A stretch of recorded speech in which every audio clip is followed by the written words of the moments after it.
ఇప్పుడే మీ దగ్గరలో ఉన్న కేఎస్ బేకర్ స్టోర్స్కి వెళ్ళి న్యూ ఇయర్ కేక్స్ని ఆర్డర్ చేయండి. Because it's not a happy new year, it's a happy new year.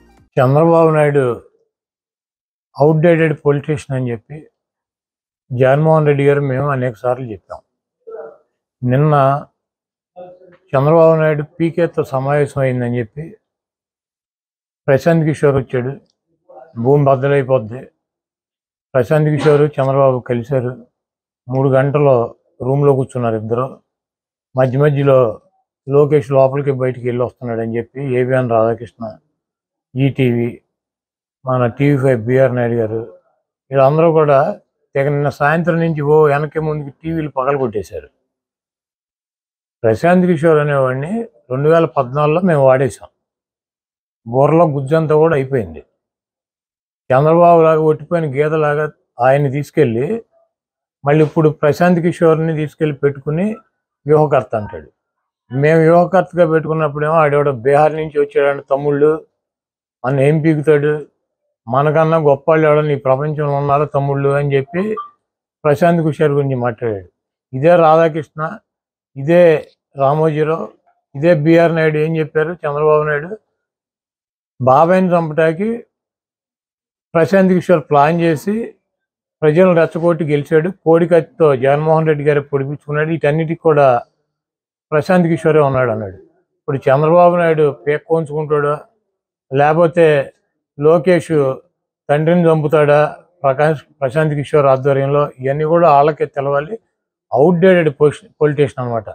అయిపోయినప్పుడు 2019లో వాడేసింది తీసుకొచ్చి ఇప్పుడు 2024లో వాడదాం అనుకుంటున్నాడు. ప్రశాంత్ కిషోర్కి ఐపాక్కి ఏం సంబంధం లేదు. ప్రశాంత్ కిషోర్ వెస్ట్ బెంగాల్ ఎలక్షన్ అయినాక నేను వ్యూహకర్తగా ఉండట్లేదు, నేను తప్పుకున్నాను, నేను ఒక రాజకీయ పార్టీ పెట్టానని చెప్పి బీహార్లో రాజకీయ పార్టీ పెట్టి పాదయాత్ర చేసి ఈరోజు ప్రశాంత్ కిషోర్ మమతా బెనర్జీ మాట్లాడమంటే చంద్రబాబుని ఇండియా కూటమిలో చేరమని చెప్పి అడగటానికి చర్చలు జరపడానికి వచ్చారు. చంద్రబాబు నాయుడు ఒక పక్కన పవన్ కళ్యాణ్ని పెట్టి ఒక పీకేని పెట్టి బీజేపీతో చర్చలు జరుపుతున్నాడు. ఇంకో పీకేని పెట్టి అటు ఇండియా కూటమి మమతా బెనర్జీ కాంగ్రెస్తో చర్చలు జరుపుతున్నాడు. చంద్రబాబు నాయుడికి 2 కళ్ళ సిద్ధాంతం. ఎవడు అధికారంలోకి వస్తాడు చంద్రబాబుకి అర్థం కావట్లా. కేంద్రంలో బీజేపీ వస్తుందా కాంగ్రెస్ వస్తుందా ఎవడు వస్తాడు అన్నది కన్ఫ్యూజన్లో ఉన్నాడు. కాబట్టి వీళ్ళు కాకపోతే వాళ్ళు కాకపోతే వీళ్ళు ఇతర పీకేలను పెట్టుకున్నాడు. ఒక పీకేనేమో బీజేపీతో మాట్లాడుతూ ఉంటాడు, ఇంకో పీకేనేమో కాంగ్రెస్ ఇండియా కూటమితో మాట్లాడుతూ ఉంటాడు. ఇవన్నీ కూడా ప్రజలు గమనిస్తున్నారు. చంద్రబాబు నాయుడు ఏ పీకేని పెట్టుకున్నా జగన్మోహన్ రెడ్డికి ఇంటికి కూడా పీకేది ఏమి ఉండదు. చంద్రబాబు నాయుడు అవుట్డేటెడ్ పొలిటీషియన్ అని చెప్పి జగన్మోహన్ రెడ్డి గారు మేము అనేక సార్లు చెప్పాం. నిన్న చంద్రబాబు నాయుడు పీకేతో సమావేశం అయిందని చెప్పి ప్రశాంత్ కిషోర్ వచ్చాడు. భూమి బద్దలైపోద్ది. ప్రశాంత్ కిషోర్ చంద్రబాబు కలిశారు. 3 గంటలు రూమ్లో కూర్చున్నారు ఇద్దరు. మధ్యలో లోకేష్ లోపలికి బయటికి వెళ్ళి వస్తున్నాడని చెప్పి ఏబిఎన్ రాధాకృష్ణ, ఈటీవీ, మన టీవీ5 బిఆర్ నాయుడు గారు వీళ్ళందరూ కూడా నిన్న సాయంత్రం నుంచి వెనక్కి ముందుకి టీవీలు పగలగొట్టేశారు. ప్రశాంత్ కిషోర్ అనేవాడిని 2014లో మేము వాడేసాం. బుర్రలో గుజ్జంతా కూడా అయిపోయింది. చంద్రబాబు లాగా ఒట్టిపోయిన గీతలాగా ఆయన్ని తీసుకెళ్ళి మళ్ళీ ఇప్పుడు ప్రశాంత్ కిషోర్ని తీసుకెళ్ళి పెట్టుకుని వ్యూహకర్త అంటాడు.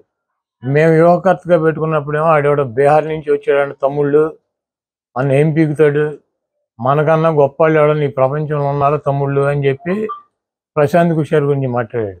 ఇదే రాధాకృష్ణ, ఇదే రామోజీరావు, ఇదే బిఆర్ నాయుడు ఏం చెప్పారు? చంద్రబాబు నాయుడు బాబాయిని చంపటానికి ప్రశాంత్ కిషోర్ ప్లాన్ చేసి ప్రజలను రెచ్చగొట్టి గెలిచాడు. కోడికత్తితో జగన్మోహన్ రెడ్డి గారు పొడిపించుకున్నాడు. వీటన్నిటికి కూడా ప్రశాంత్ కిషోరే ఉన్నాడు అన్నాడు. ఇప్పుడు చంద్రబాబు నాయుడు పేక్కోంచుకుంటాడా, లేకపోతే లోకేష్ తండ్రిని చంపుతాడా ప్రశాంత్ కిషోర్ ఆధ్వర్యంలో? ఇవన్నీ కూడా వాళ్ళకే తెలవాలి. అవుట్డేటెడ్ పొలిటీషియన్ అనమాట. అయిపోయినప్పుడు 2019లో వాడేసింది తీసుకొచ్చి ఇప్పుడు 2024లో వాడదాం అనుకుంటున్నాడు. ప్రశాంత్ కిషోర్కి ఐపాక్కి ఏం సంబంధం లేదు. ప్రశాంత్ కిషోర్ వెస్ట్ బెంగాల్ ఎలక్షన్ అయినాక నేను వ్యూహకర్తగా ఉండట్లేదు, నేను తప్పుకున్నాను, నేను ఒక రాజకీయ పార్టీ పెట్టానని చెప్పి బీహార్లో రాజకీయ పార్టీ పెట్టి పాదయాత్ర చేసి ఈరోజు ప్రశాంత్ కిషోర్ మమతా బెనర్జీ మాట్లాడమంటే చంద్రబాబుని ఇండియా కూటమిలో చేరమని చెప్పి అడగటానికి చర్చలు జరపడానికి వచ్చారు. చంద్రబాబు నాయుడు ఒక పక్కన పవన్ కళ్యాణ్ని పెట్టి ఒక పీకేని పెట్టి బీజేపీతో చర్చలు జరుపుతున్నాడు. ఇంకో పీకేని పెట్టి అటు ఇండియా కూటమి మమతా బెనర్జీ కాంగ్రెస్తో చర్చలు జరుపుతున్నాడు. చంద్రబాబు నాయుడికి 2 కళ్ళ సిద్ధాంతం. ఎవడు అధికారంలోకి వస్తాడు చంద్రబాబుకి అర్థం కావట్లా. కేంద్రంలో బీజేపీ వస్తుందా కాంగ్రెస్ వస్తుందా ఎవడు వస్తాడు అన్నది కన్ఫ్యూజన్లో ఉన్నాడు. కాబట్టి వీళ్ళు కాకపోతే వాళ్ళు కాకపోతే వీళ్ళు ఇతర పీకేలను పెట్టుకున్నాడు. ఒక పీకేనేమో బీజేపీతో మాట్లాడుతూ ఉంటాడు, ఇంకో పీకేనేమో కాంగ్రెస్ ఇండియా కూటమితో మాట్లాడుతూ ఉంటాడు. ఇవన్నీ కూడా ప్రజలు గమనిస్తున్నారు. చంద్రబాబు నాయుడు ఏ పీకేని పెట్టుకున్నా జగన్మోహన్ రెడ్డికి ఇంటికి కూడా పీకేది ఏమి ఉండదు.